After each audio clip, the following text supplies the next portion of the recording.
Hey ho, bass hackers, bass lovers and ambassadors. Just need to set up something here real quick.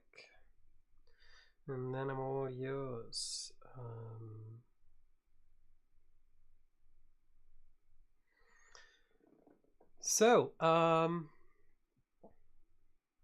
In case you're just finding me the first time, I'm Misha Marx, the dude who thinks that bass is all you need. And I'm also the dude who thinks that, well, there's ways to practice and then there's ways to practice. And today I want to talk about, it's not working. I want to talk about how to enhance the quality of your practice session and take more advantage of the time you have. So this is not going to connect now. I'm just going to drop the headset. Okay. I'm going to do that another time. All right. So in general,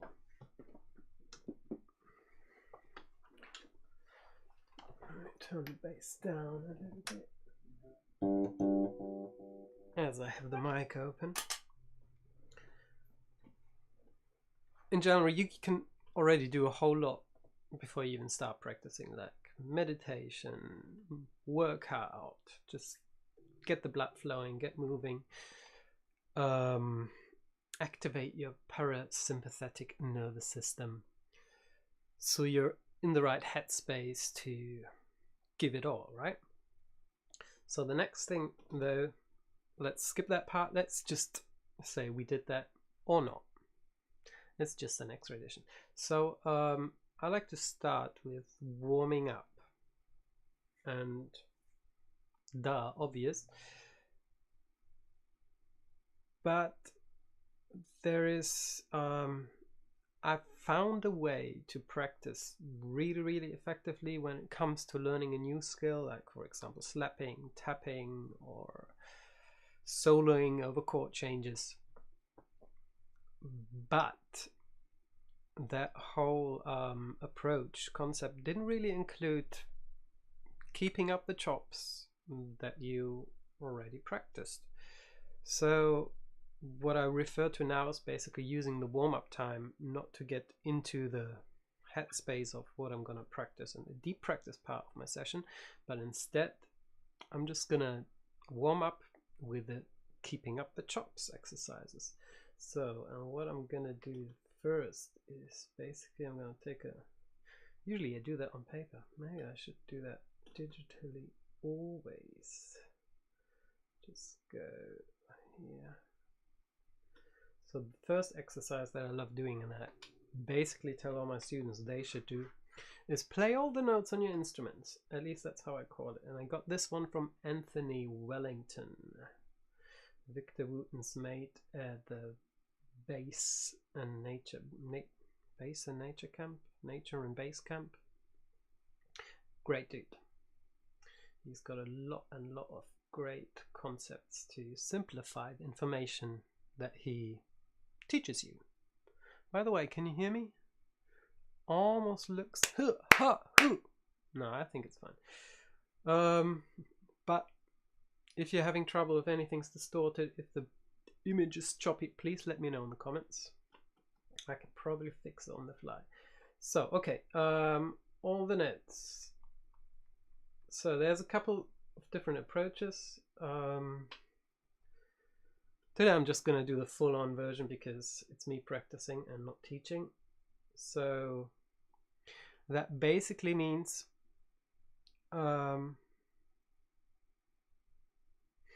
okay, I'll start with the easiest version just so you got something to do if you've never done this exercise. So the easiest version is literally picking one note and then finding it everywhere on the bass, string by string. So for example, if I do G, then I put my G, I put my timer. Do I have one on here? Yes. Stopwatch. And then okay, go, okay, first round, G.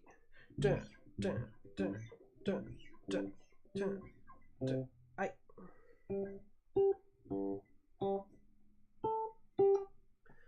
Okay, that was the first round. I'll take the number of the notes divided by the seconds that it took to play all these notes, and then I know my average time that I need to find any G on the fretboard. But I don't stop here. I do that 3 times in a row, because the great thing about this exercise is if you do it 3 times in a row, you basically can't fail to get faster and faster each time you do it. And that, as a start for your practicing session, is awesome, because you're getting right in the I can do this mindset. So the approach that I take is a little bit different. I take a whole scale and I limit that to 12 frets. So first till 12th fret, and then, for example,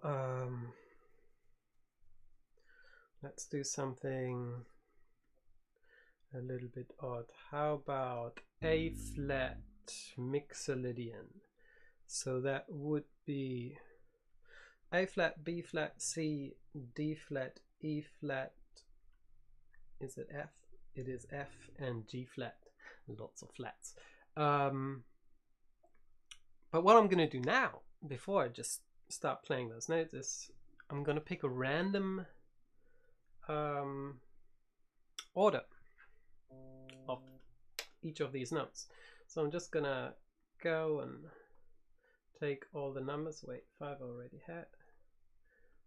5, 3, 6, 2, 7, 4, 1. So this is going to be the order in which I have to play these notes. So I basically have to... Oh wait, how am I going to do this? I think I'm going to do the timer on my phone. So I can still look at the order of notes. Okay, wait. Okay, so where do I put this? Horror. Can I use this as a table? I'm just gonna have to balance it on here.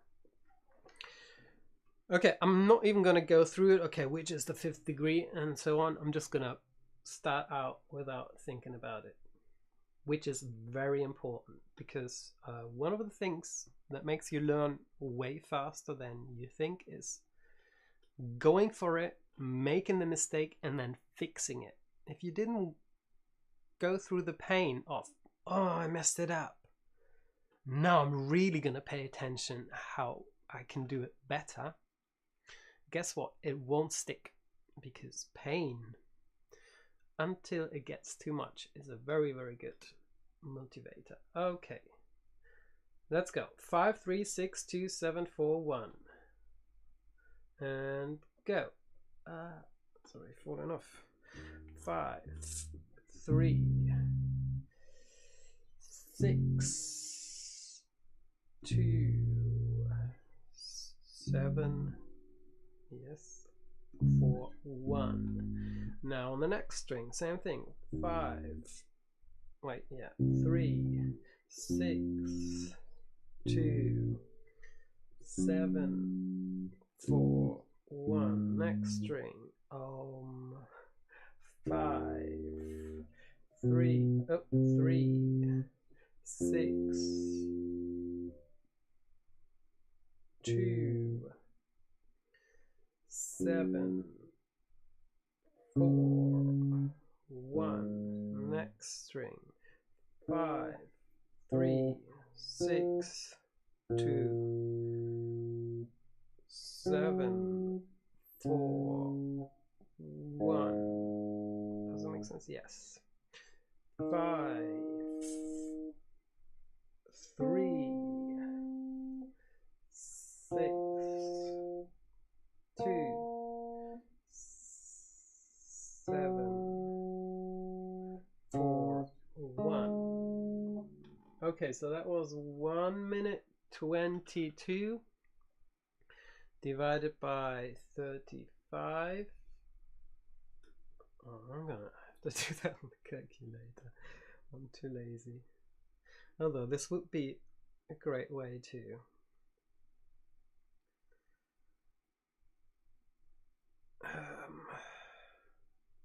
so wait, 122 means actually 82 seconds divided by 35, so 2.34 seconds, which isn't too bad. If you first do this exercise, you probably start somewhere around 10 or 7 seconds, but it can be any number really. The main focus is not if you're as good as that player or as good as that player. The main focus is that with every redo of this exercise you improve, and the ratio of improvement with this exercise is incredible. So I always aim to get under 2 seconds, and I'm going for under 1 second a note, which is already a long time. Just think about it. If you're in a jam and then somebody calls out, "Let's go to C major!" You don't want to take a second until you find that note. It should really go instantly. Okay, number 2. I'm talking too much. I should actually do this right after the other. Let's go. So we have 5, 3, 6. Wait, 6, 2, 7, 4, 1, 5, 3, 6, 2, 7, 4, 1. Oh god. 5, 3. No, that's not the 3. Here's the 3. 6, 2, 7, 4. Oh god. 1, 5, 3, 6, 2, 7, 4, 1, 5, 3, 6, 2, 7, 4, 1. That's the same time. Okay, scrap it. I'm just gonna go right for the go. 5, 3, 6, 2, 7, 4, 1, 5, 3, 6, 2, 7, 4, 1. That one's always 5, 3, 6, 2, 7, 4, 1, 5, 3, 6, 2, 7, 4, 1, 5, 3, 6, 2, 7, 4, 1. Alright, gotten it down to 51 seconds. That should be definitely under 2 seconds. 1.5 roughly. Okay, so obviously in the beginning this exercise is going to take a little bit longer, but if you don't talk in between and just do one after the other, it shouldn't really take much more than 5, 7, max 10 minutes. And you've got your first moment of success. So the next thing I like to do, because I really like to go through the basic things that you need no matter what you practice. One thing, let me think. I do have a tutorial with the graphic. Let's just forget about it. I do have a graphic for that, and you can reach out to me. I'll send it to you. There are, if you look at it from a certain perspective, in the binary system, which means 16th, 8ths, quarter notes, and so on, 32nd notes, leaving out triplets, quintuplets and stuff like that. There are really only 16 rhythm patterns that you could possibly use as building blocks to build any rhythm that you want. So what I like to do is just to take one or two of these patterns and move them around the bar to how do you say, I guess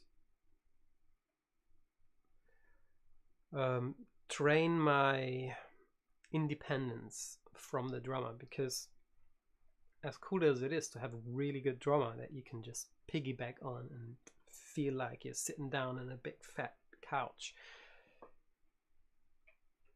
if that drummer is doing something that you didn't expect, you want to be sure that you can stand your ground and keep the groove going while the drummer's going wild. Or maybe there's an occasion where the drummer isn't that good, so it's all up to you to keep the tempo and make it clear where the pulse is. If he's rushing and dragging all the way through a song, you better compensate for that with your bass playing. So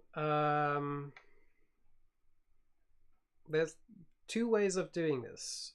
There's the a little bit more fun way. If you use a rhythm loop, let me just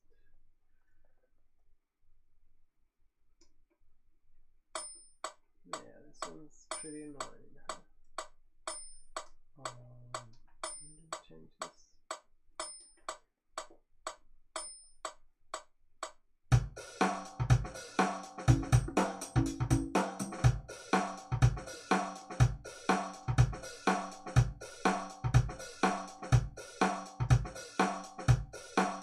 Okay, this is kind of a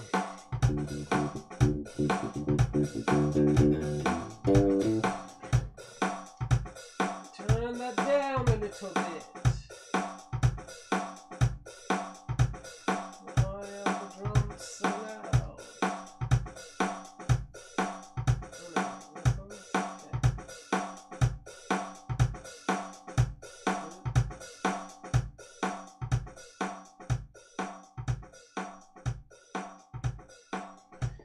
Okay, so here's version A.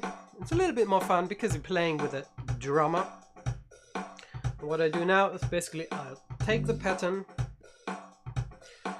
and I'll move it through the bar. I can do that in a playful way, spontaneously decide where I want to start this pattern and what am I going to do today?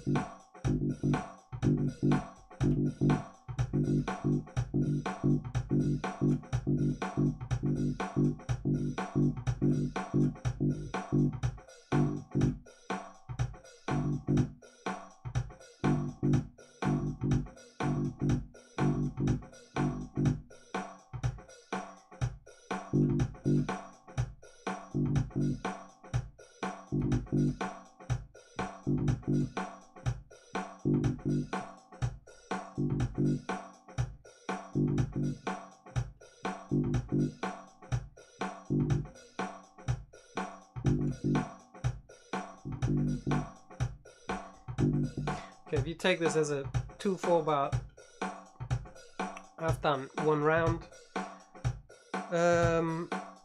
If this is no problem to you, go for the next stage, and that is, instead of having your accompaniment, what do you say? Instead of your accompaniment telling you where the one is, you play the one, but instead pick a really simple, let me see, no. Pick a really simple metronome, no accents. I'm gonna go, let's do 80 for now. So, and now what I'm gonna do is I'm gonna start warming up.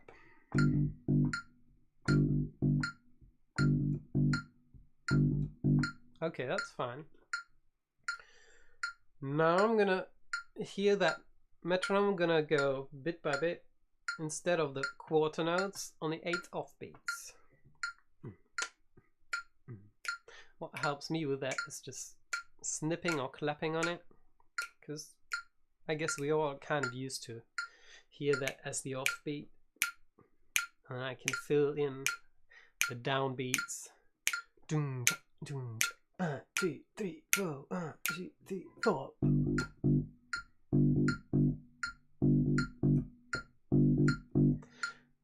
Next one, I'm gonna feel this as the 2nd 16th note. This is a bit harder.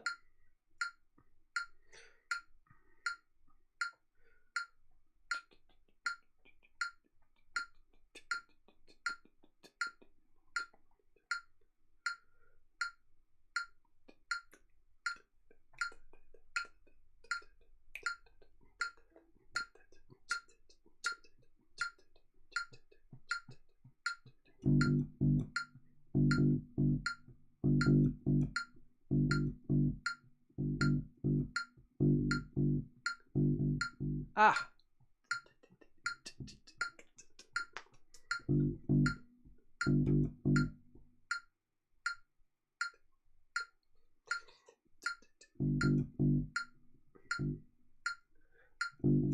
Ah!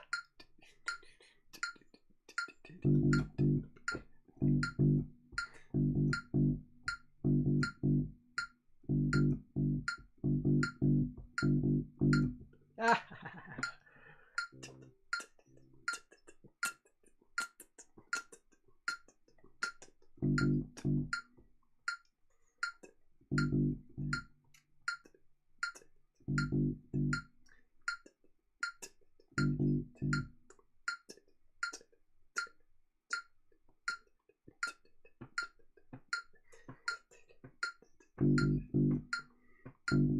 Ah!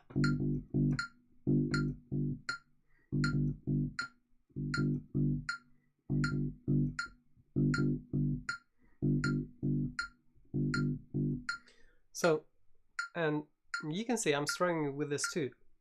One way to find out if you're actually moving the bass line over the metronome, or the metronome over the bass line, or rhythm, rudiment, whatever you want to call it, is tapping your foot on the quarter notes or on the 8th notes. So, wait.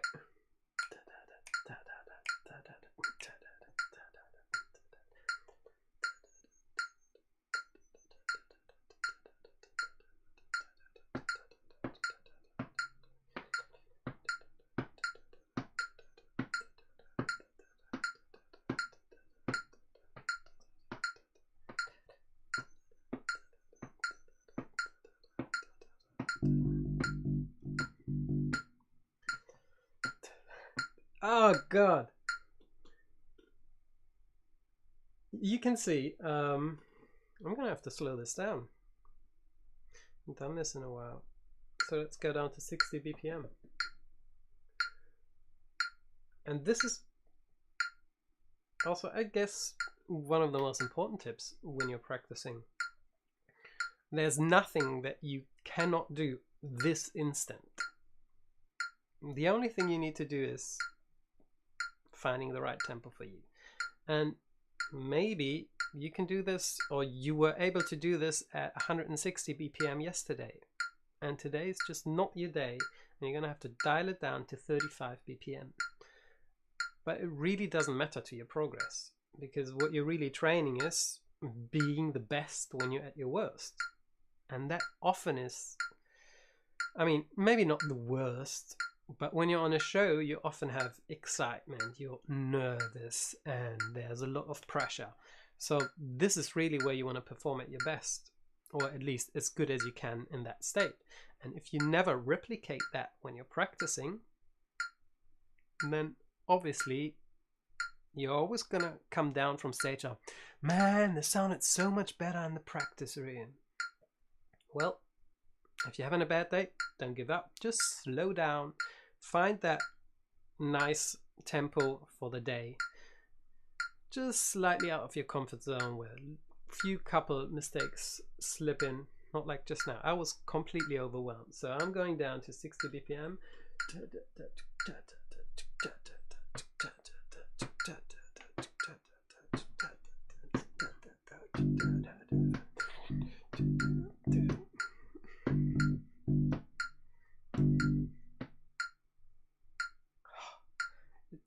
I was still on it, wasn't I?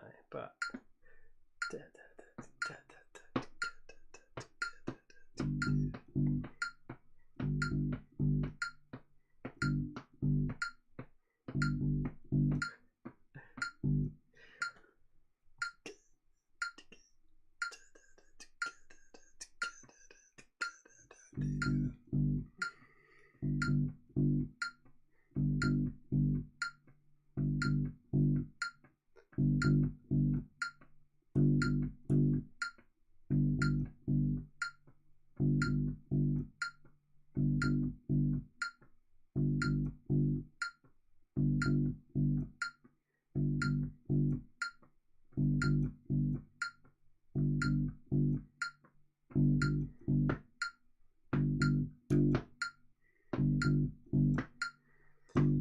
okay. Whew.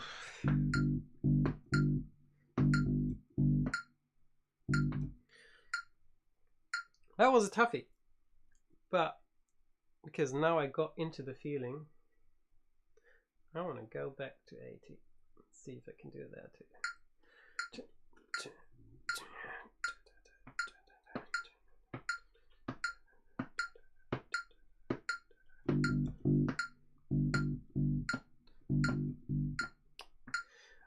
I can play on time with the metronome exactly where I want the notes to be, but my foot is shifting to the metronome's beat.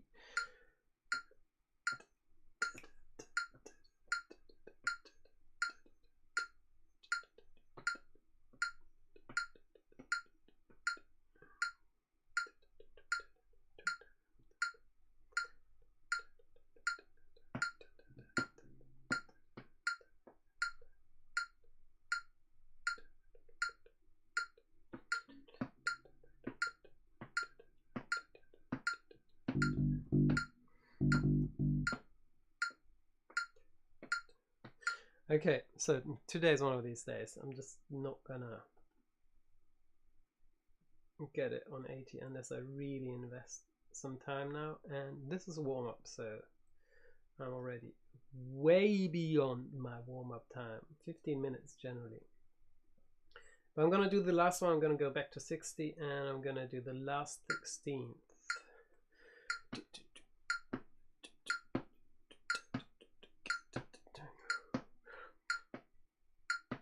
This one for me is way easier to feel than second 16th, because to me it has this samba feel.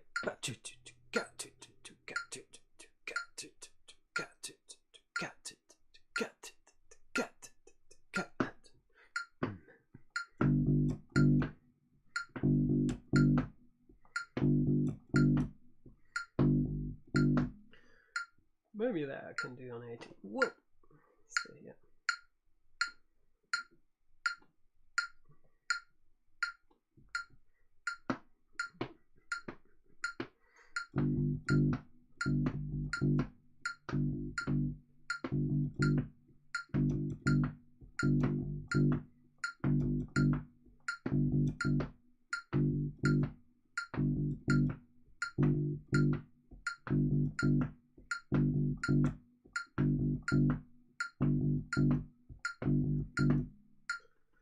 Okay, done. Yay, I did it.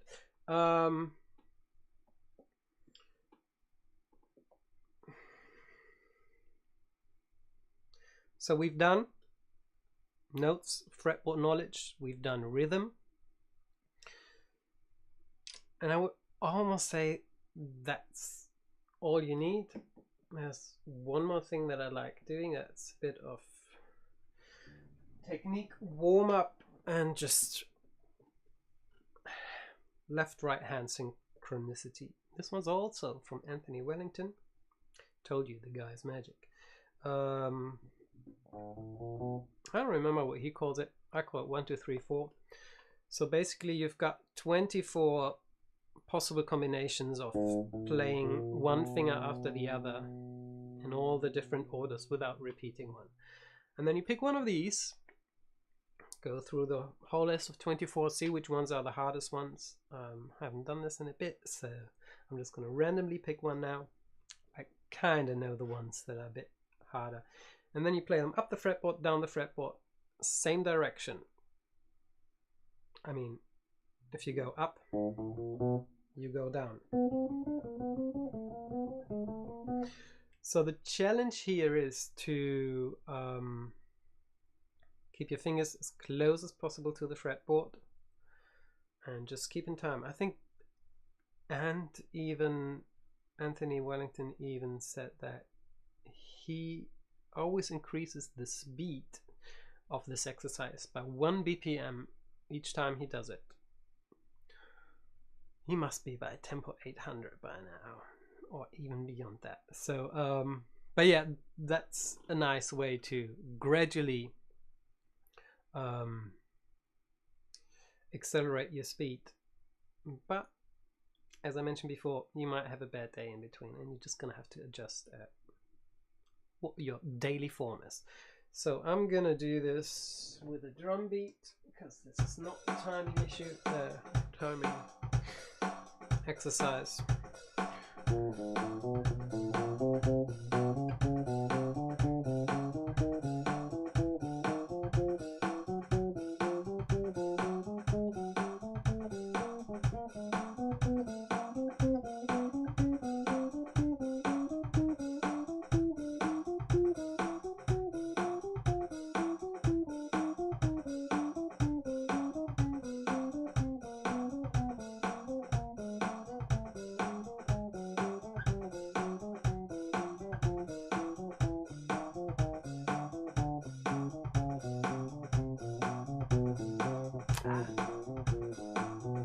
Okay, so one thing I've just noticed, and that you can try out, because should I really? Yeah, I'm gonna go there. And that's thumb position, right? Actually, let me switch the camera for a bit. Got it all prepared here. Have I? Oh, of course not.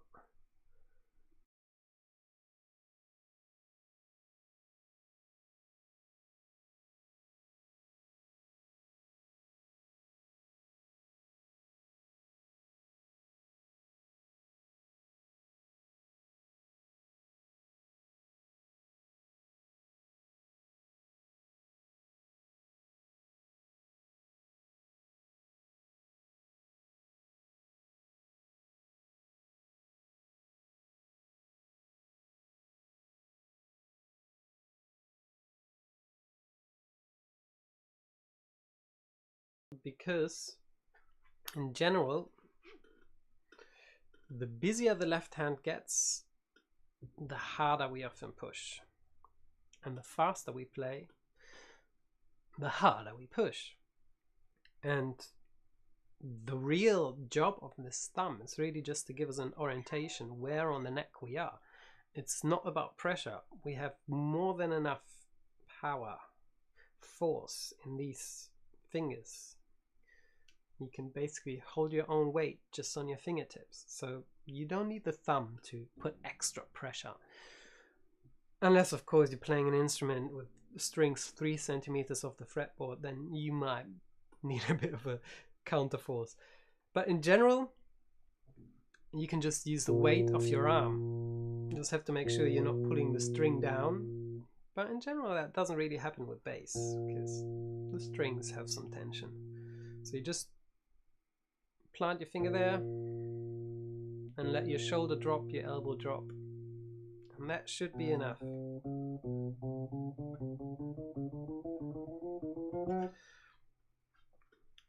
And it will feel really, really awkward doing it without thumb at first, but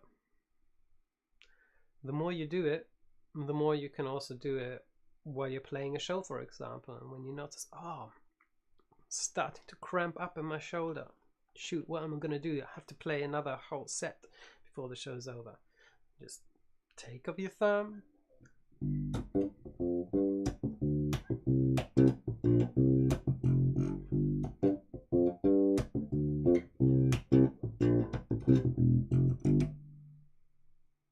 and trust me, at least 50% of the tension will be gone like that. Alright, so this is my warm-up routine. Very exacerbated, because generally, as I said before, 10 to 15 minutes, 5 minutes for each one of these exercises. For the find all the notes, for the rhythm, metronome jumping around, and then for the left hand, right hand synchronization and technique. And today, what am I going to do today?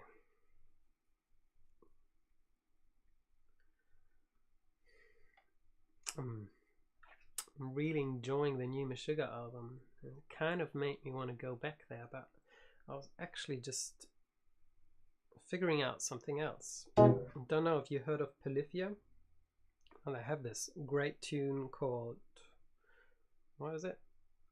40 pounds? 40 ounce? I think 40 ounce. Ounces. And I had this version, and then I was like, maybe.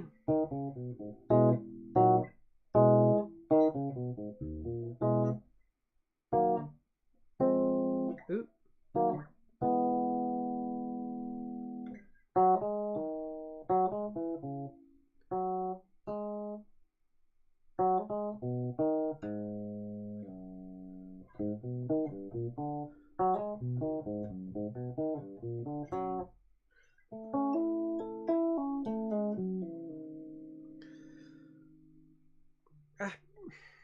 Let's be honest, I can't play this at all in real time.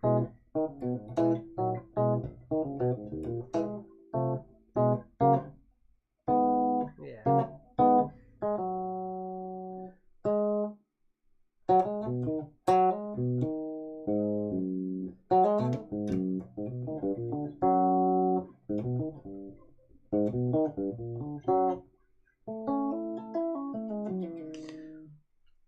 But I also didn't like all this low octave here, so I changed it up yesterday and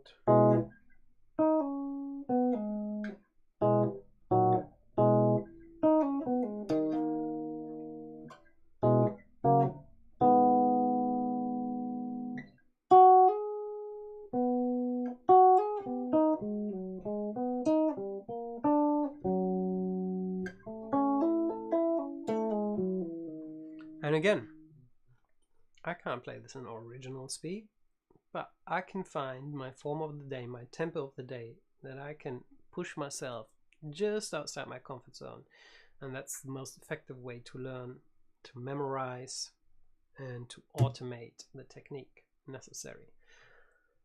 So I'm gonna go through this a couple more times without metronome.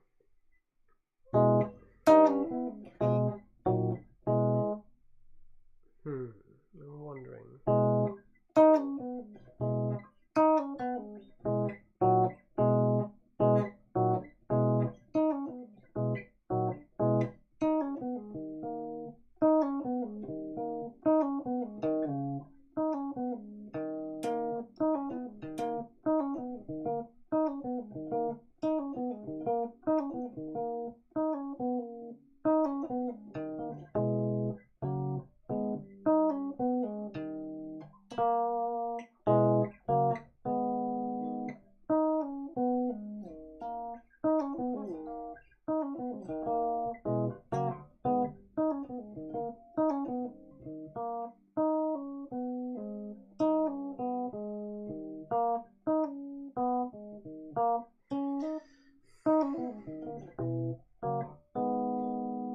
I'm really wondering about this jump here.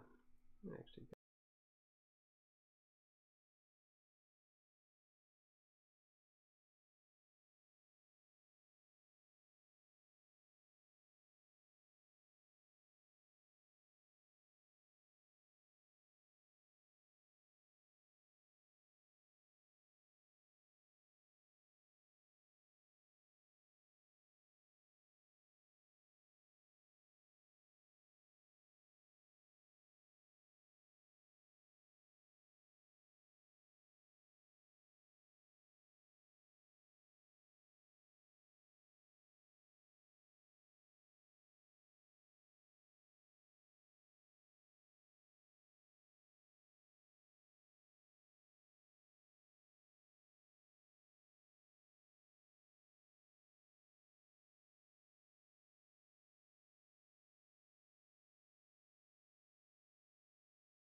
Oh, this is quite a bummer. I'm so sorry. Didn't notice my mic was off. And the bass as well. I mean, I guess you heard it through the mic, but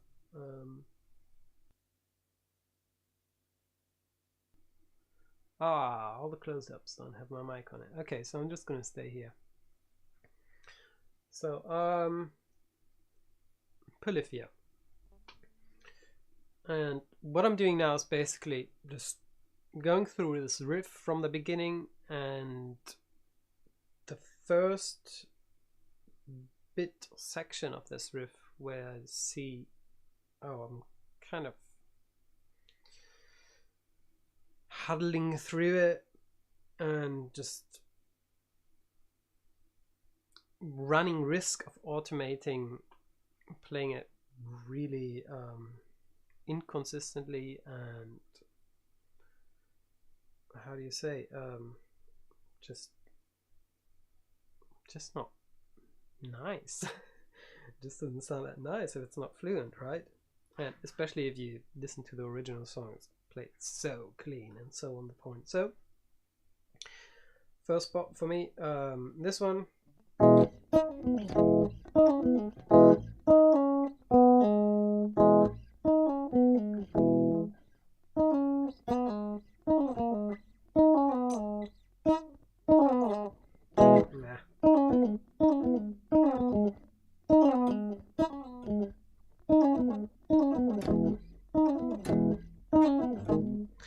That's the kind of alright, but this one's a bit trickier because I had it here first, and then this big jump in the time of 1/16. I'd say almost impossible. So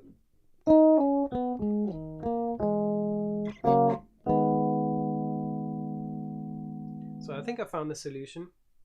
I did a couple of repetitions, trying to push myself without metronome. No, wait.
Fingers are there, but it's not clean yet.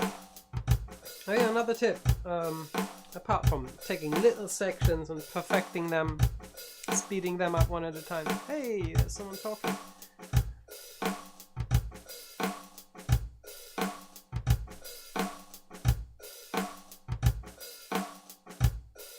Well, I can't read the comment now. I'm really sorry, man. Just...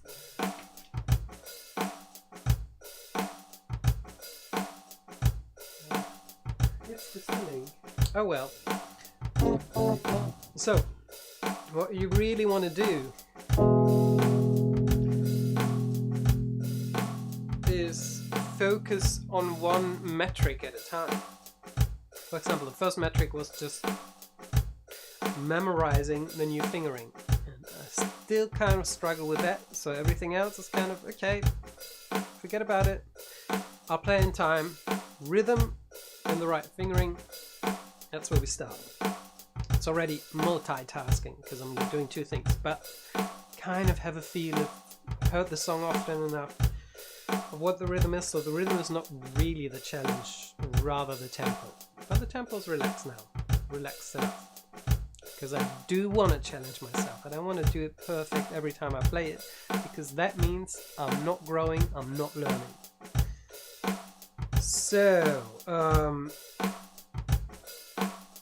basically the next metric I would focus on would be cleaning my playing up, making sure that every note is loud and clear, but without any rattle, and that I really hit every note perfectly. Not just the right finger in the right spot, but the exact right spot, and also the exact right left-right hand synchronization.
Key change.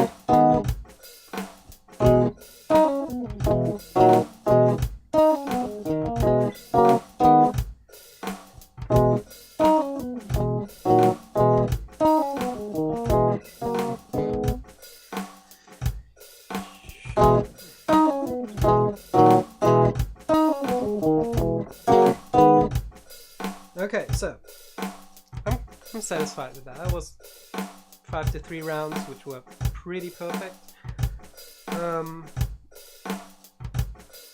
Now I have the choice.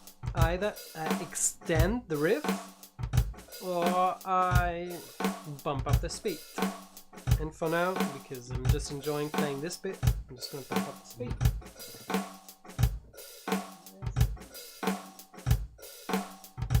It's going to go 10 BPM at a time, because it's still pretty relaxed, right? Gotta get somewhere there. I think the original is like 140. Whatever. It's just an exercise, right?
Okay, so whenever you stumble, whenever you notice that something is not quite like you want it to be, like I did just now, don't just keep on going. Give your brain, your consciousness and your subconsciousness the chance to recognize that you just made a mistake and you don't want to save that data into your long-term memory, because then you'll automate the wrong movements. Even worse, if that same exact mistake keeps repeating itself with every repetition of the riff. One thing that I still seem to struggle with is that on the first, I call it melodic fill now, in between the chords fill, I start with the ring finger and do a pull off to the index finger. While with the second one, I have to start on the pinky and do the pull off to the middle finger.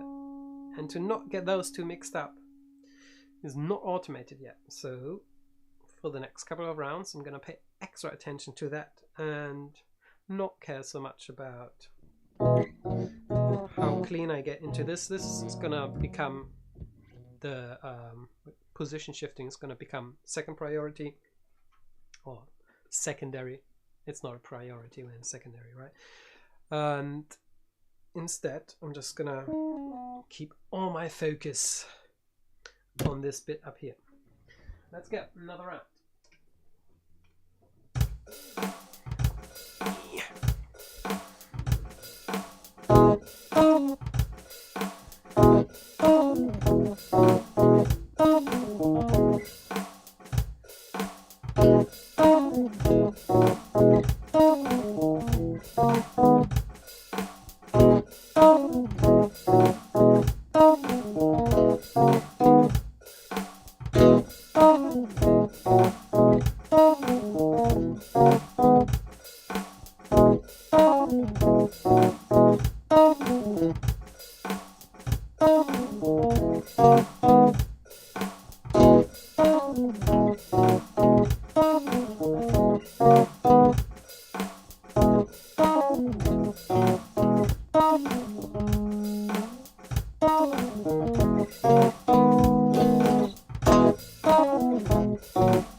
Okay, now this whole riff is getting a little bit sloppy, so I'm just gonna repeat just that part a little bit.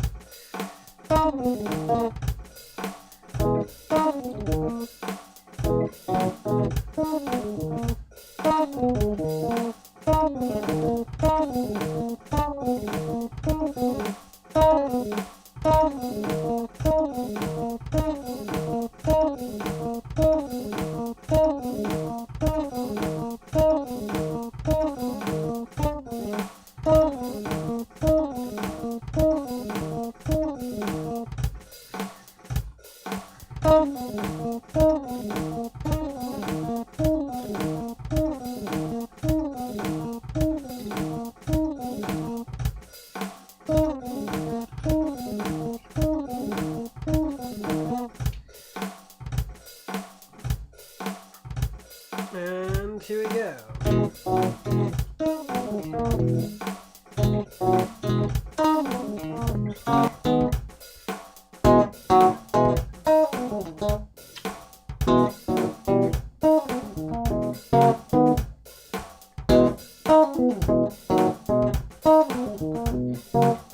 Yeah.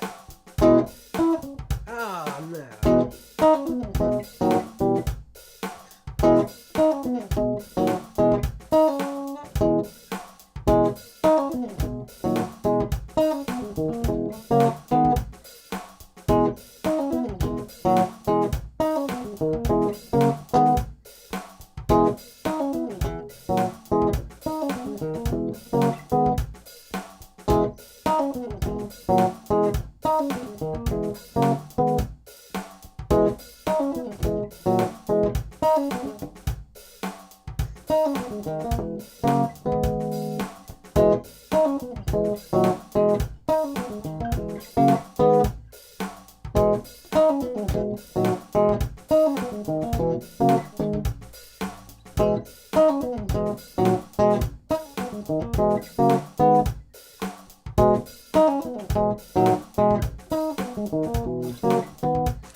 Oh, I gotta cut my nails. Sounds like I'm playing with a pleck.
So close, so close. 3 to 5 good repetitions with just slight sloppiness, and then I'll go up another 10 BPM, but it's just not happening, is it?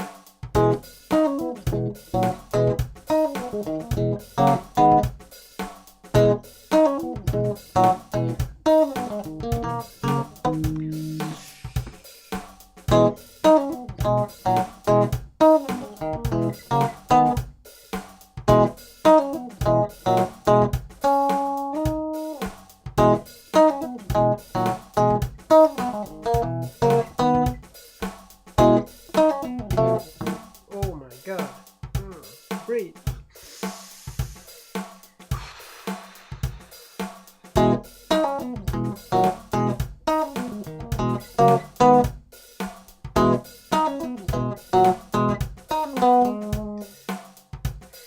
God damn it!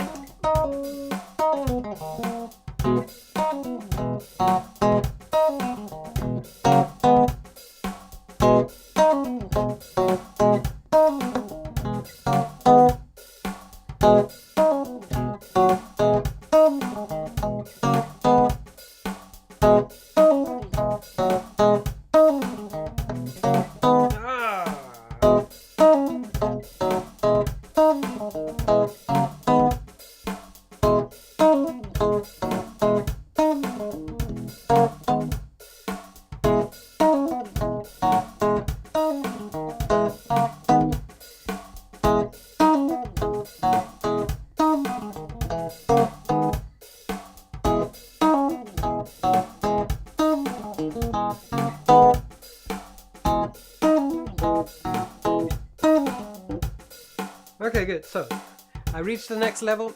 I'm not going to bump up the speed yet, but at the very least, what I got is the fingering was right every single time.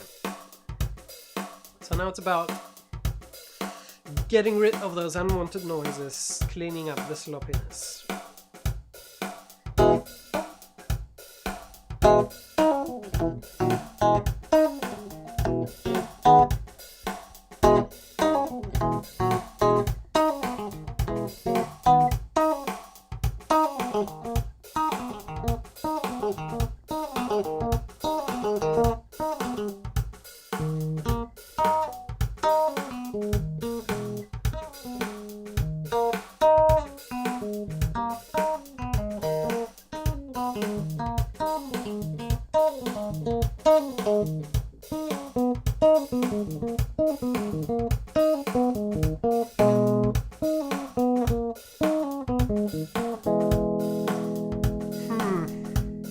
I did put a lot of time into automating this one here, but I really wonder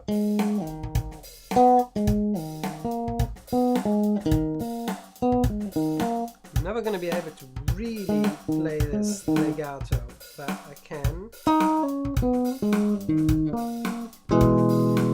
from here to there is also not so far.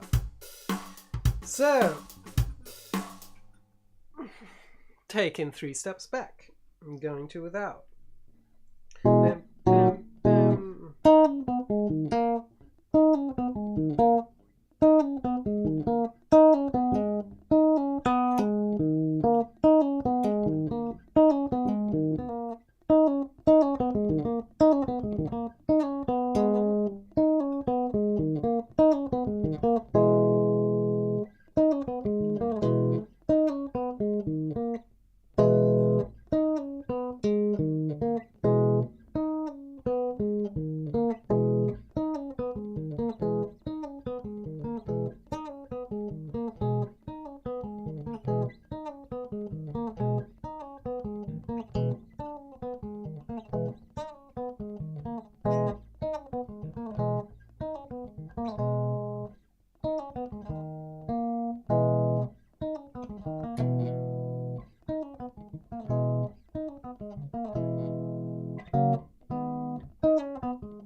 Yeah, I like this better. Let's see.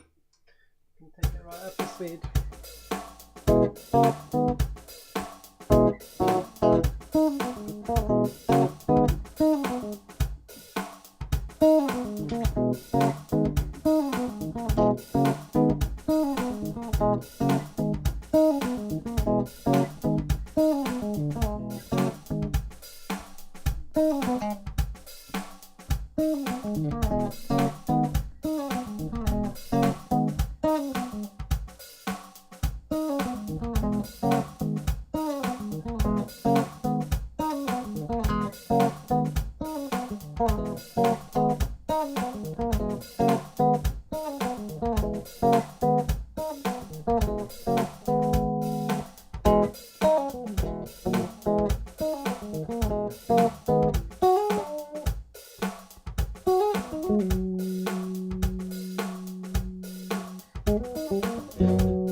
Okay.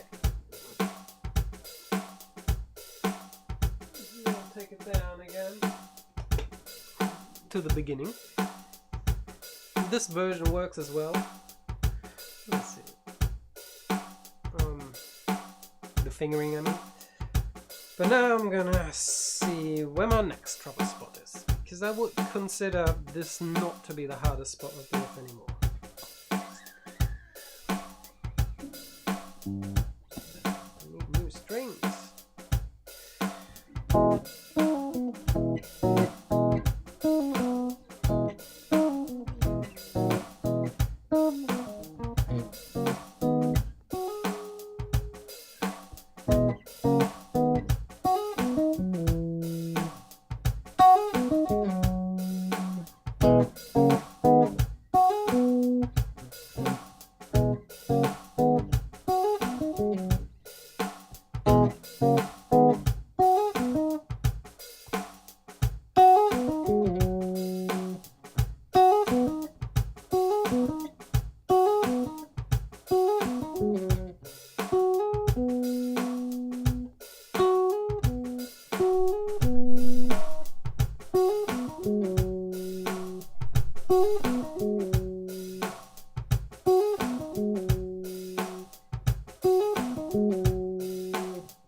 I'm just going to speed this one up.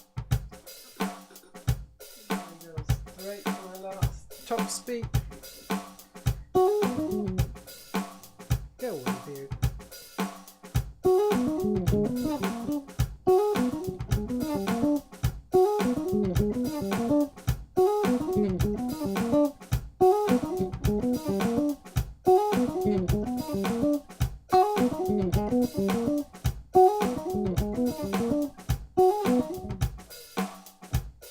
Wait a minute.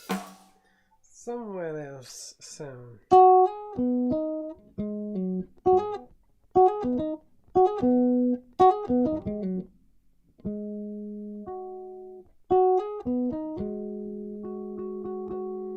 Okay, so talking about unwanted noises. And I grab this note up here. You can't see that very well, can you? Let me take that. Go away, sponsor. I'm gonna have to program my remote. I'm just gonna show you even. Yeah, you won't hear my voice, but you can still hear what I play. So when I play this note, what happens is that my pinky is accidentally also playing.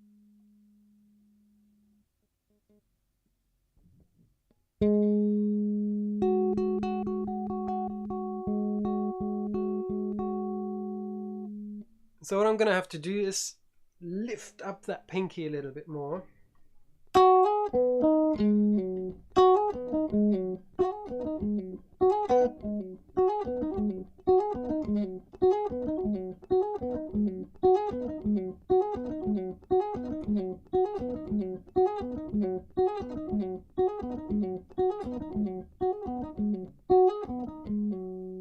Okay, one more out.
Last one is easy.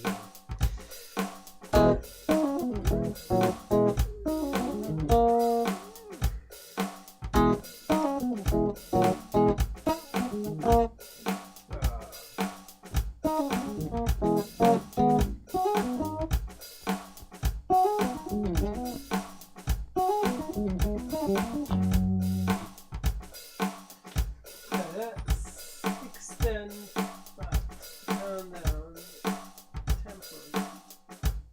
So, starting tempo, but I'm gonna try to play the whole riff.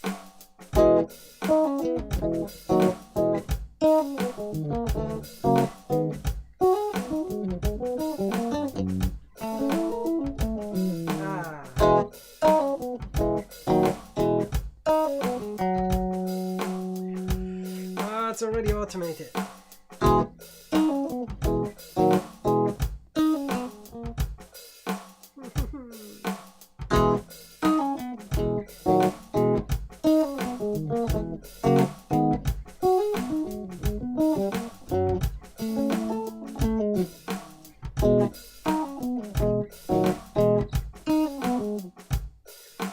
Oh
my god.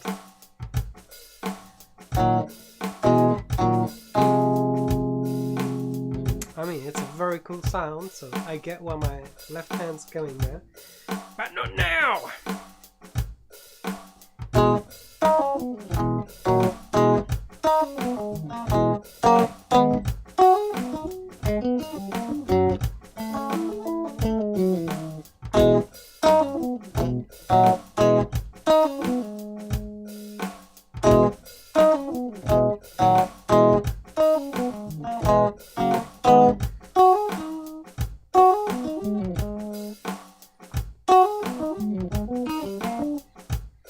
Oh yeah, so I think I'm pretty much done. Now, I want to, let's do 3 rounds. And then the hour's over, isn't it? Anyway, probably beyond an hour. Can't see, saying no time. Who cares? Practice some bass. It's the one and only thing in the world we all need more of. So,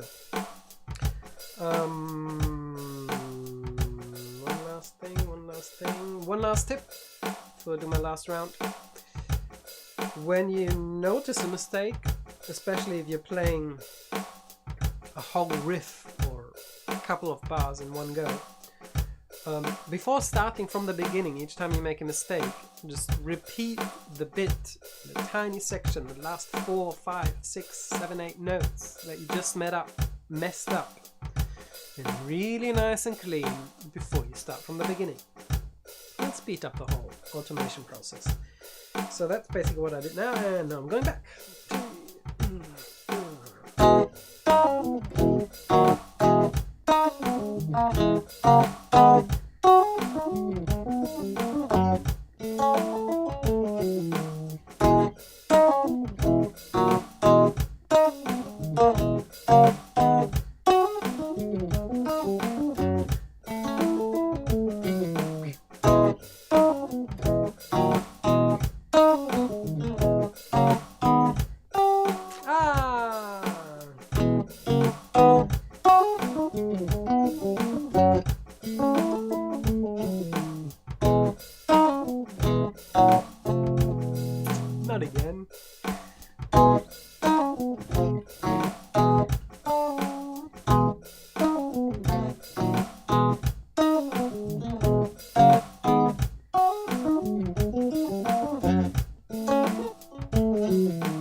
you know what, guys?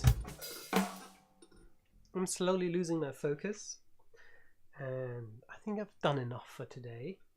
Definitely over an hour. Can I see that? No, I cannot. So I'll say that's it for today. See you maybe on the next one. Let me know if you enjoy this type of input, and then I might do these on a regular basis. That's it. Bye bye.